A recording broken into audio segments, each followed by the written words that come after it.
Hey guys, you may have seen some really concerning headlines over the weekend talking about Social Security increasing the retirement age. And I know that can be really concerning. So today we're going to break down what's actually going on, what's just hearsay, and how you can tell the difference.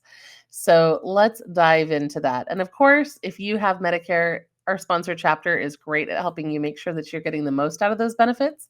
You can give them a call at the number that you see there on screen. But for now, let's talk about what happened this weekend. So it all started on Friday when Social Security Commissioner Frank Bisignano had an interview with Fox Business. And one of the questions he was asked was if he would consider increasing the full retirement age. It's currently set at 67. He said, quote, "I think everything's being considered and will be considered," end quote.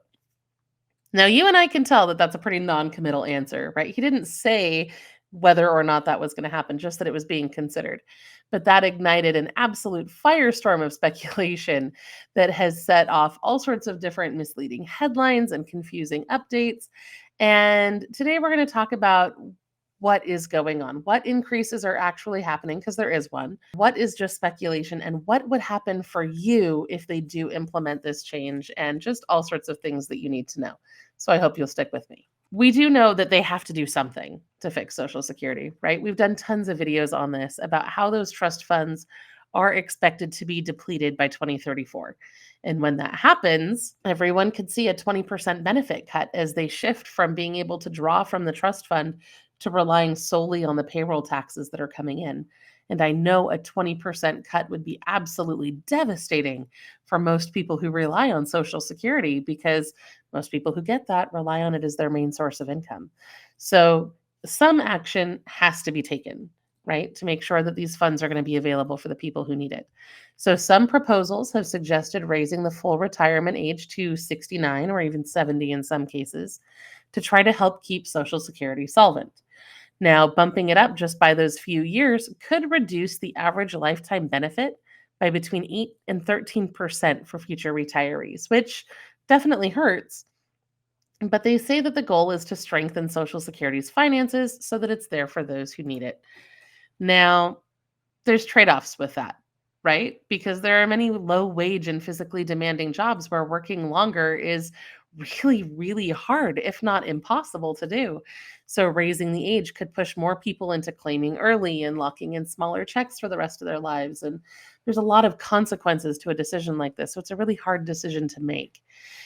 But ultimately, the takeaway there is Congress does need to do something to protect Social Security. The question is just, is that age increase the thing? But the thing I want you to remember here is that the commissioner's statement was not an official policy change announcement. This is not something that the Social Security Administration can unilaterally do on its own.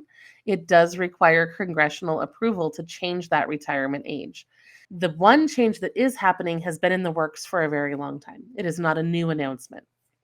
They've been slowly and incrementally increasing the full retirement age by about 2 months a year until they reach that 67 age, which it's supposed to be for anyone born after 1960. So the change that is currently happening is that those who were born in 1959, their full retirement age is going to be 66 years, 10 months, which, if you've looked at any of the charts ever, you would have already known is coming.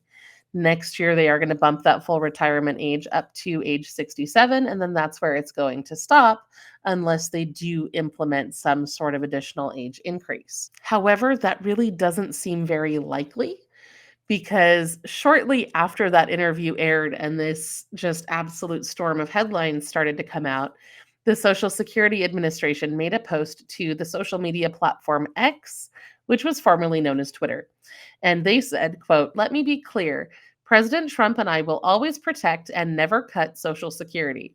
That's why we have made many vital reforms, such as cutting waste, fraud, and abuse from the program to ensure the solvency of Social Security for future generations of Americans. Raising the retirement age is not under consideration." End quote. So, despite the fact that earlier in the day he had said that everything was on the table, including a retirement age increase, they later clarified that, in fact, that is not something that they are going to consider doing. So, you can all breathe a little easier knowing that that change is not going to be made, at least not under this administration. Just for your future peace of mind, if you're already receiving Social Security and they increase the full retirement age, that's not going to affect you. Okay, none of those proposals would change your check today.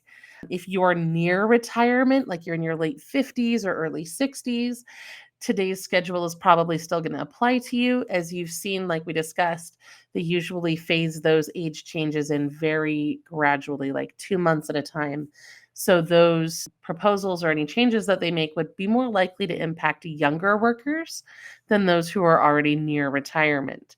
So that's just something to keep in mind. Hopefully, that'll help you feel a little bit more peace if this does become something that is considered in the future. It should not endanger anyone who's already retired or who's on disability benefits or anything like that. So, like I said, it would take an act of Congress to increase the Social Security retirement age. Please don't ever panic when you see headlines like that. You can always send them to tips@lowincomerelief.com if there's something that you see that's scary to you that you would like us to clarify.